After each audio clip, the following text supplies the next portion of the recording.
Hi, everyone. Welcome along to the next episode of our Precursive podcast. As many of you know, listening in, I really have the privilege, I think, to talk to leaders from across technology, B2B technology and professional services. And really, this podcast has been driven by kind of my own exploration of how organizations are responding to working in this new reality that we're all living in and working in. And really, I would say, I've mentioned this before, retention is kind of the new growth. So I'm delighted to be joined today by Erin Siemens from ADP, who is effectively the Chief Customer Officer, right? The Chief Client Success Officer for ADP. So delighted to have you on, Erin. How are you? I'm good, Jonathan. Hi. Nice to see you as well. Yeah, absolutely. So you might be watching this in video or listening to it, but you're in just outside Chicago, right?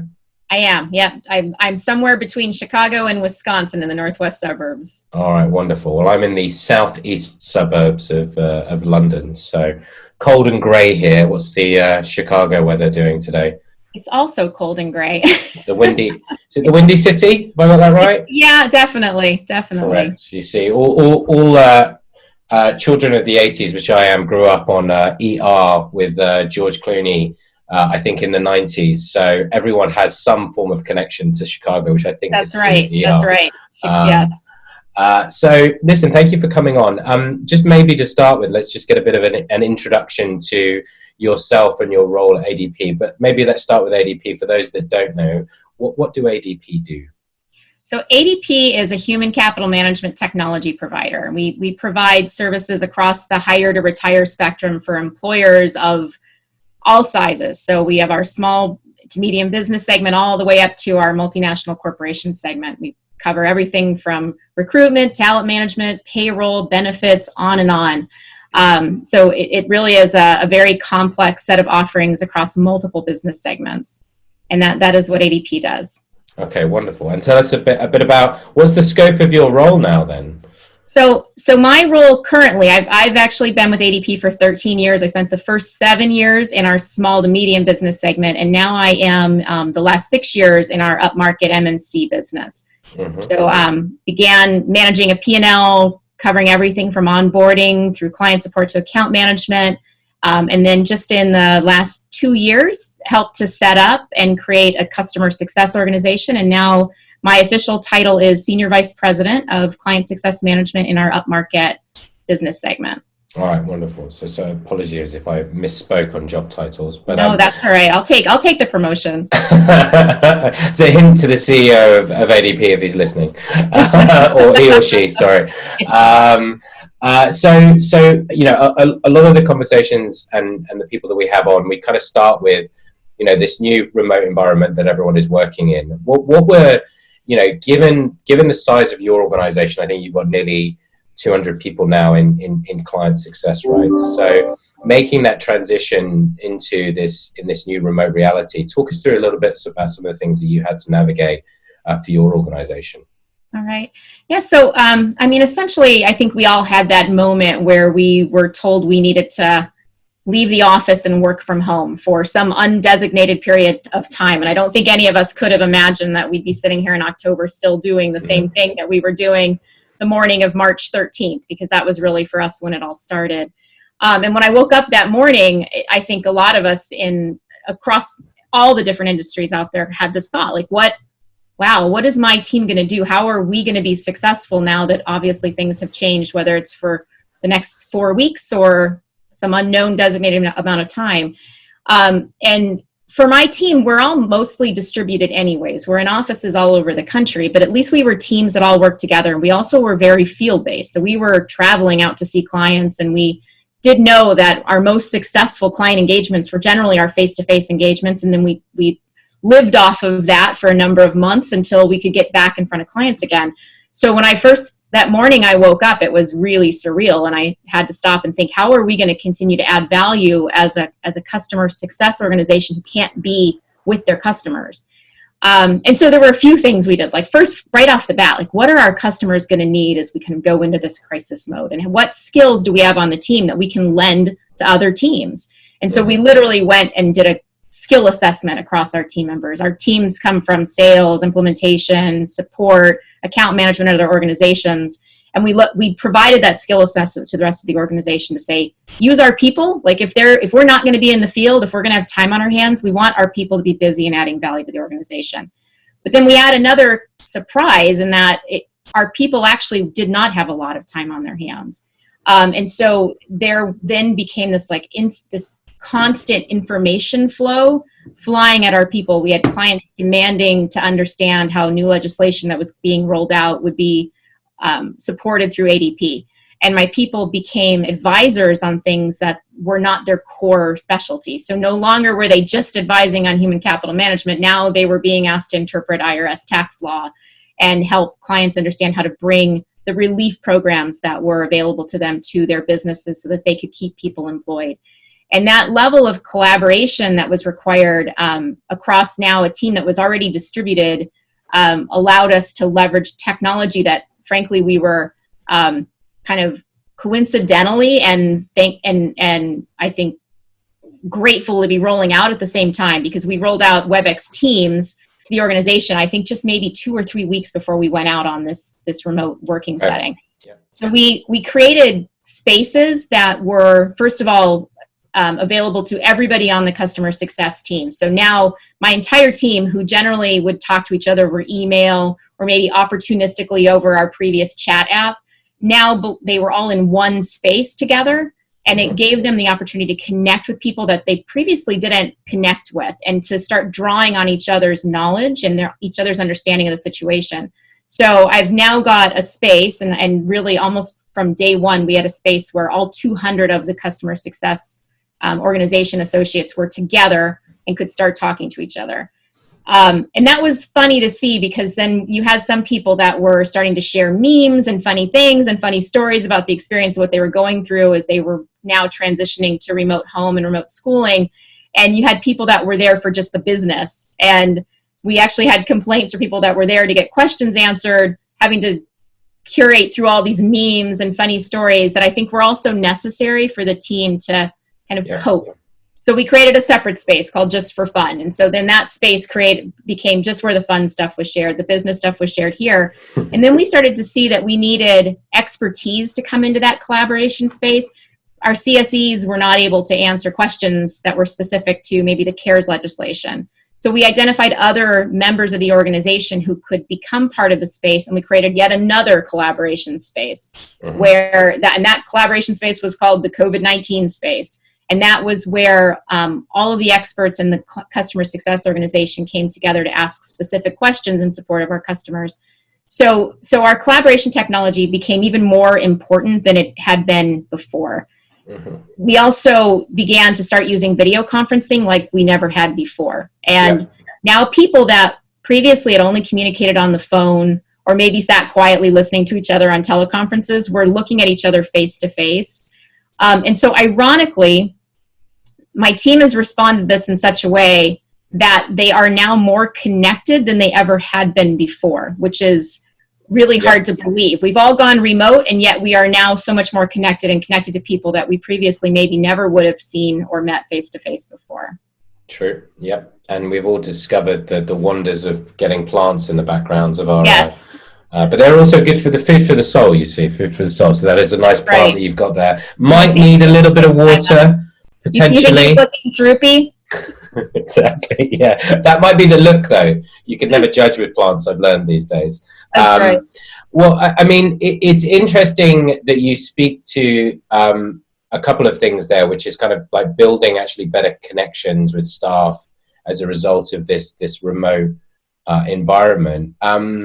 It has been going on for a while, though. So what have you seen with regards to, now that we've been doing it for so long, have you seen any kind of fatigue set in about certain elements, or have you seen, I'm starting to see in my own organization, we had some sessions yesterday in person with one of our customer success team, for example, who has, not really met a lot of people in the organization personally in 6 months. And so I guess, sorry to overcomplicate my question. So have you noticed any, within that 6-month period shifts between, oh, this is good to this is not so good? What are you experiencing?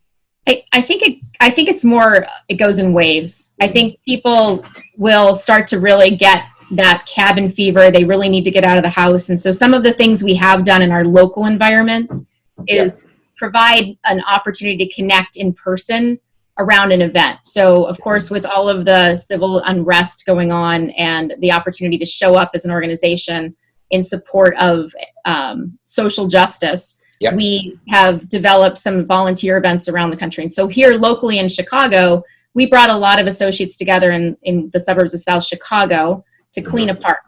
And whereas, in previous years, that might have gotten some good response, maybe 20 associates might have shown up to do that. We had over 50 associates volunteer to show up and be there for that event because they just are longing for that personal connection. And so, of course, we provided all the PPE and safety and made sure that we were socially distant, but that we're definitely seeing people wanting to get back in touch with each other in person. So that fatigue is definitely starting. We also are having to work with people to balance that demand that they have at home. I had an associate one of my leaders, I had a one-on-one scheduled with her, and she said, "Can I show up for that 5 minutes late? I have to kick off a math class."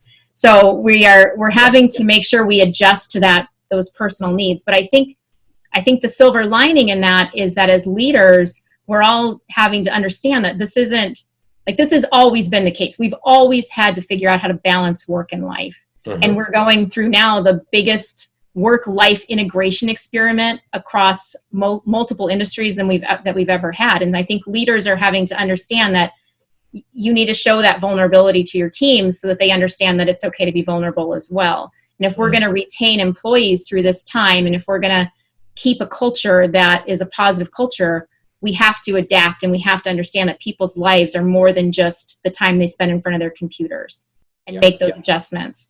And give them opportunities to find ways to connect, whether it's a virtual happy hour or if it's a volunteer event that allows them to come together in person. That we're definitely seeing. So not so much the fatigue, but definitely the need to make sure we get in front of that fatigue before it impacts our people. Yeah, interesting. I mean, it's the one time it's one of, outside of global wars that were, that don't frankly get fought a lot these times. In the modern age, this is the first time when the human race collectively has to respond to something that's a threat to everyone. And for me, when I speak to people like yourself and others, it's casting a very different light on how it's like that prism through which they view their work, right? And so, the values of an organization, the values of people are rising to the top, and they're also being tested potentially more than I think some companies or people anticipated, because you start to go back to kind of what that core of what's really important to you. In your organization, this customer success journey, kind of how do you see that evolving over the next few years for ADP? So we did actually, when we kicked off our fiscal year, which just started in July, we went ahead and showed our organization what their path had looked like. So beginning 2 fiscal years ago, we were just creating the organization. We were just identifying what it meant to be focused on customer success. It was more than just naming somebody and saying your title is customer success and you've got to align with your clients. It was really about getting very prescriptive in what we expected every customer's experience to look like. They had to have a success plan. They had to have a scorecard that demonstrated how the partnership was functioning on both sides, not just the provider side, but also the client side. Were they demonstrating behaviors that were going to make them successful and help them achieve the ROI that they were looking to achieve?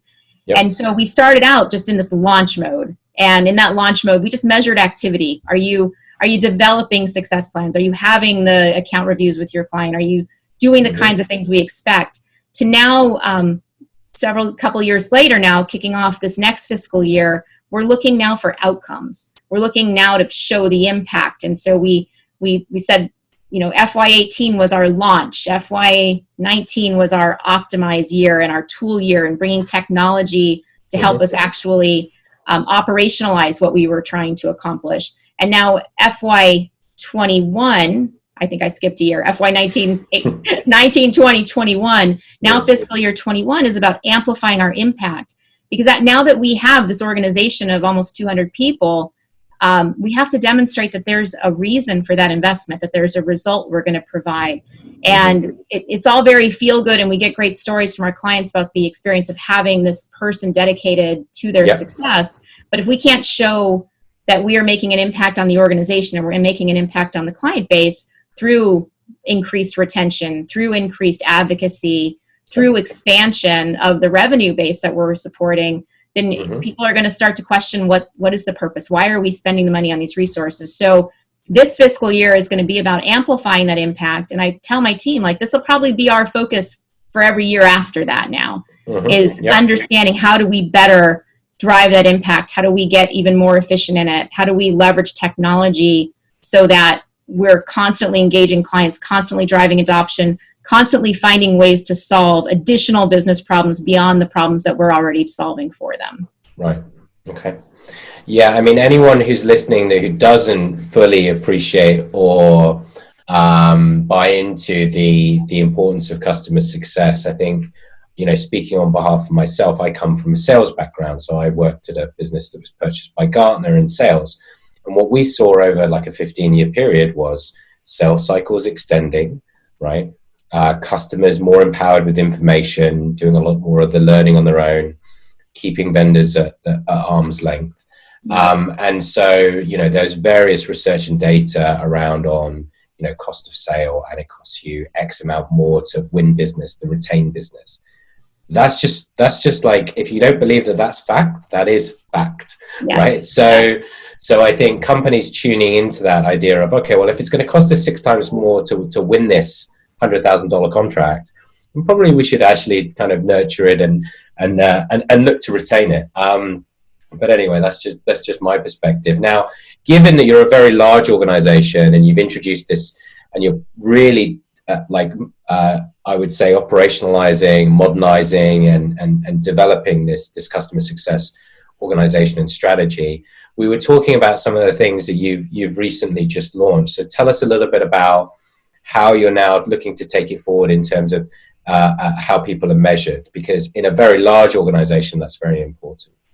Yes, absolutely. And I think it's sometimes it's hard for that customer success role, with every client having a little bit of a unique journey. And that customer success role is really required to adapt to that journey and bring that journey forward and match and pace the services and solutions a client either has installed or could potentially have installed to help that client along that journey.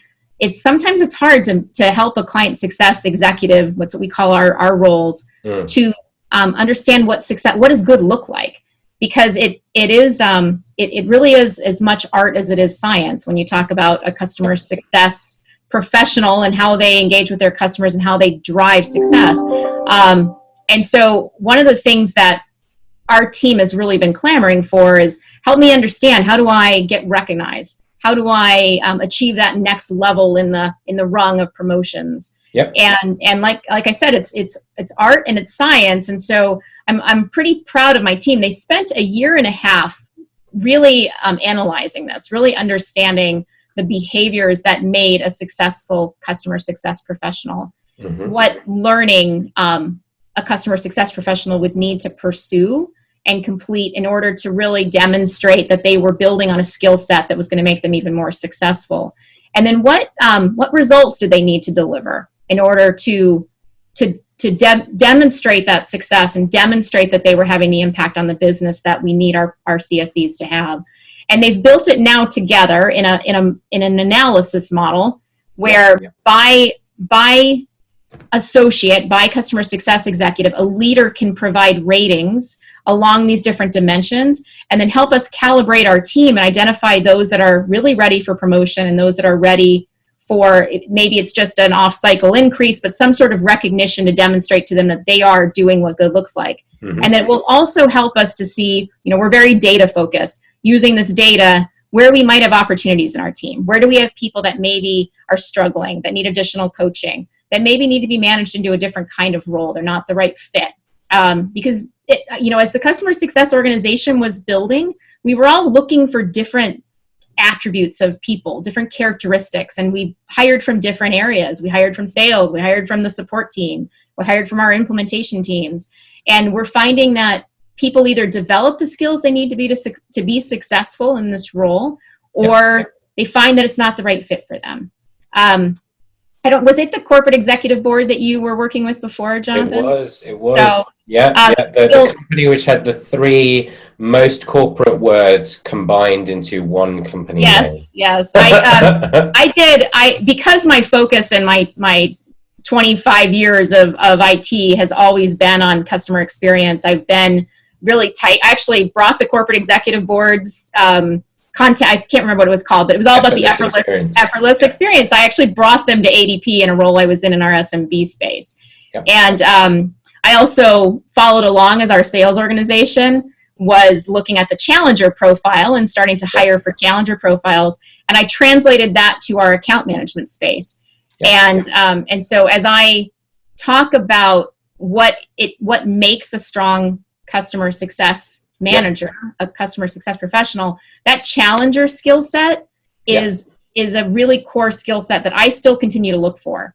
Because if you cannot help a customer understand the problems they need to solve, and if you cannot challenge their way of thinking about how they're solving their problems, then you're going to have a lot of trouble getting them to build success plans with you and adopt new ways of doing things and be seen as a trusted advisor.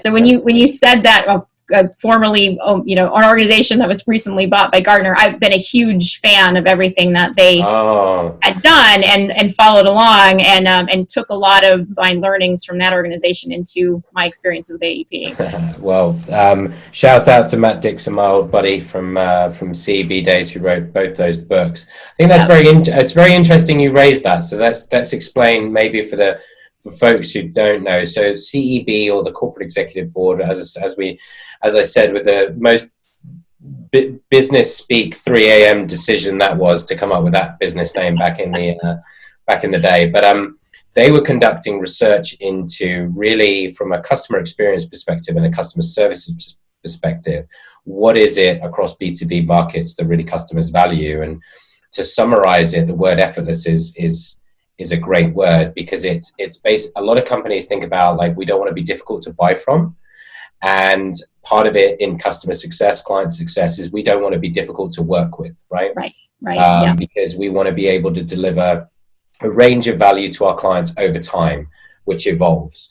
The point that you mentioned around now, that piece for me, my perspective on it, I'd be interested to get your thoughts, is very much driven by an organization's ability to be organized, right? To ensure that things are organized so that the scientific element is the organization, because the art element is in that interaction with the customer, you getting them what they want in the right way, in a timely fashion, etc. Right?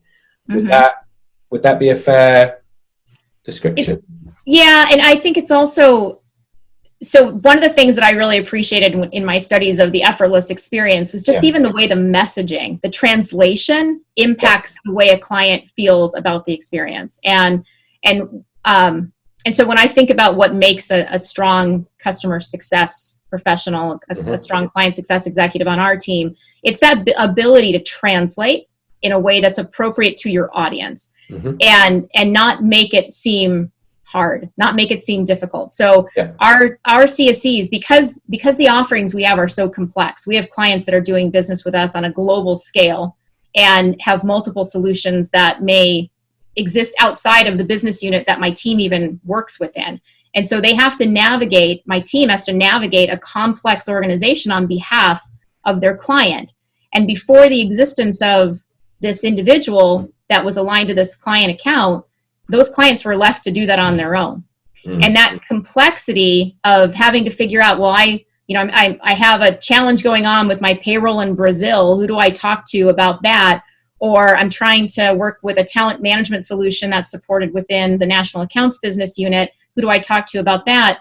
You want to make sure you still have direct access to those expertise, but at the same time, you want to make sure you're helping the client navigate this solution that they've bought that's helping them deliver on a global scale in a way that they may not be able to do anywhere else, but also not experience that complexity too directly, because that complexity then gets in the way of them achieving their outcomes. So as a client success executive goes back to a client and lays out the plan for how they're going to be successful across this complex set of solutions, across this complex business environment, they need to translate it in a way that helps the client get real clarity so that it feels effortless.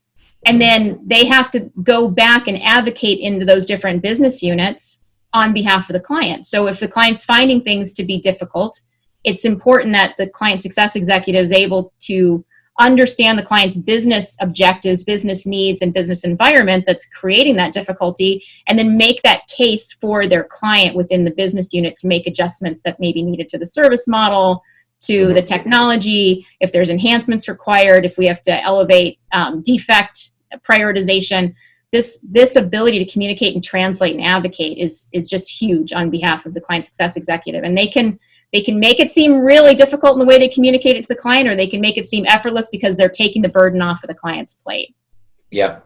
I also think there's an art to like how you can simplify questioning, because as you say, like that ability to translate into the customer's world and into their language. So for example, if I was trying to work with you and I kept saying customer success managers, and then I was doing that in further meetings and you call them client success executives, it's just going to throw people. It's like, does this person really understand my business? I also think though that there's the ability to simplify and sequence the questioning in such a way that it allows people to get out what they need to get out like more easily. Because if you open up a conversation with me and you say, hey, tell me about your strategy for next year, that evolves, to be honest, in a fast growing company like ours, that evolves like week to week, month to month, right? So in a larger organization, it's slightly different. But like if you ask someone's problems on a Monday and on a Friday, depending on the week they've had, it can change a lot. So that ability, I think, to be able to get people to open up and get comfortable in the conversation. And then once they're warmed up and their brain's tuned in, because everyone's doing, a lot of work and maybe 6 calls a day and they've got this Zoom fatigue or whatever, their ability to say, like when you ask them, like, what are the outcomes you want to achieve or where do you want to be in 6 months? They're like, okay, I can actually answer that really clearly and articulately. Yep. That in and of itself is something that requires finesse. I really do feel it does. Is that something you've seen as well? Yeah, I think you're right. And we actually saw some of that in the early days of trying to create success plans with our clients. Is you would go in and you would say, what are your business objectives? And we want to make sure we take your business objectives and translate them to human capital management objectives. And then we're going to create a project plan that will align to all of this and make sure you're delivering on those. And our clients didn't want to engage in that conversation, or a lot of them didn't. And what we found was there were 2 things. We were either at the wrong level in the organization. So you're talking maybe to a practitioner who has their view of what success is, and they are not going to speak on the larger business strategy, or even potentially they care obviously, but they're more concerned about their individual objectives. Or it was such an overwhelming conversation that our client didn't want to have it, or there was some service challenge that they said we need to tackle before they'll have any kind of conversation like that. And so it didn't always come naturally to people and how to navigate that discussion and like I said, translate it to the appropriate audience.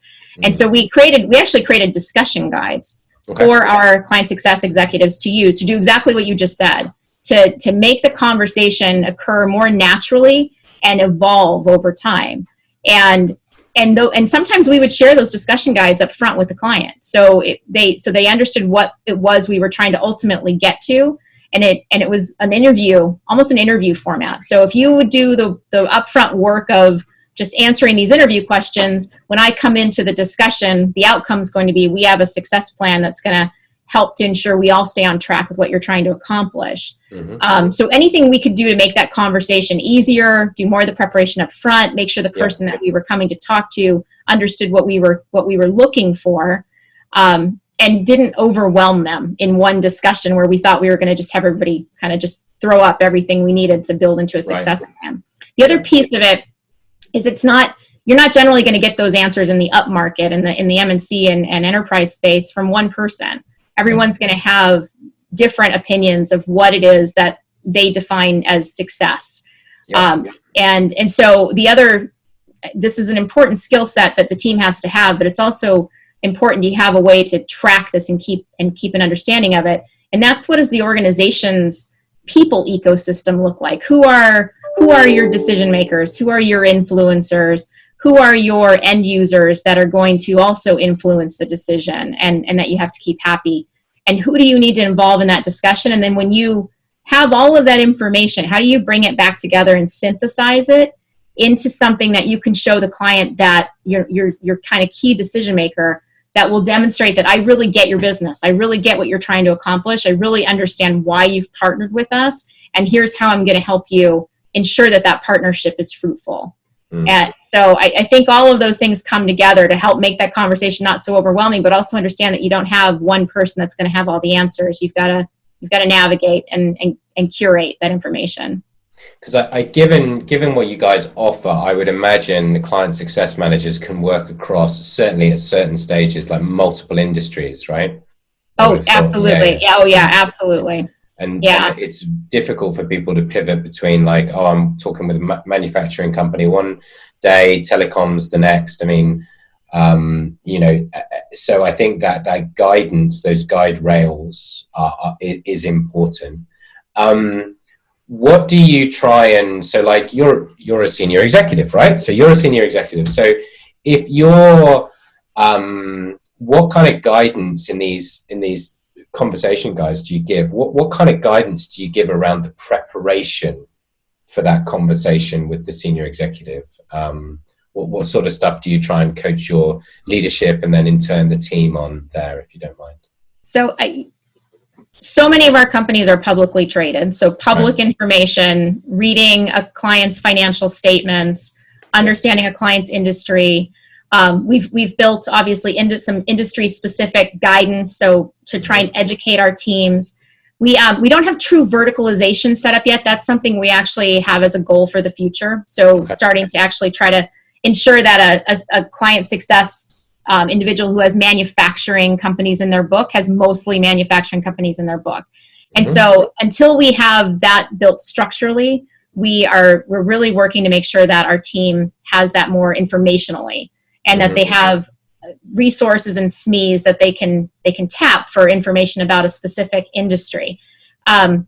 It's actually one of the things that I've seen change as a result of the pandemic too, is the requirement that our teams understand and get more intimate with the industries that our clients are in. Because previously, I mean, the employee experience is pretty consistent as you go from industry to industry. The work that an employee does might be considerably different. There may be different situations with rules and regulations and collective bargaining and different maybe operational setups that we have to understand as we configure systems across industries. But when you're talking about a client success executive and what employers are trying to accomplish, there's a lot of commonalities. But as the pandemic hit and as the focus on recovery and how were our clients going to respond as a company to what they had to consider to be able to maintain success through an economic recovery, our teams had to get a lot more intimate with the industries our companies were in so that they could understand were these industries going to recover in line with the economy? Were they going to recover ahead of the economy? Or were they going to lag behind the economy and God forbid, I'll maybe not make it through the end of this cycle? Yep. And what specific things did a company have to do to respond based on the industry they were in? Were they going to be able to bring people back to work? Were they going to have to adapt to a remote model? So we've definitely had to really get more industry focused and not just rely on the fact that most of what companies do to manage the employee experience looks pretty similar. So to prepare, even with that, you still want a customer success manager to come into a conversation and understand the industry that a client is in. So obviously websites, Google's your friend. We push a lot of information to our excuse me, to our employees, to our associates through the technology we use. So ensuring that they understand, like, what industry is your client in? What sort of information should be available to you, whether it's their financial statements because they're a public company, or are you going to have to do more probing around that because they're a privately owned company? Yep. Are they owned by a PE firm? And what does that look like to be part of a portfolio company? So we do a series of what we call spotlights on success to help elevate the business acumen of our team. Yep. We ensure that there's a tight partnership between sales and the customer success organization. We leverage the materials and the training our sales organization puts out to make sure that our team has at least on par in education that the sales organization is getting as they try to go in and make new contacts and drive new logos into our business. Okay. And in that discussion guide and the success planning guide that we put out as part of our playbook has also been critical. Yeah, it's a fascinating conversation because I think that we've had on this show a range of enterprise companies, startups, mid-market organizations, and everything in between. And I think everyone is, when you're a smaller business, it's a bit easier to just put stuff in place, right? You can just start doing things, and there's a handful or 10 or 100 people that need to get on board with that. Yeah.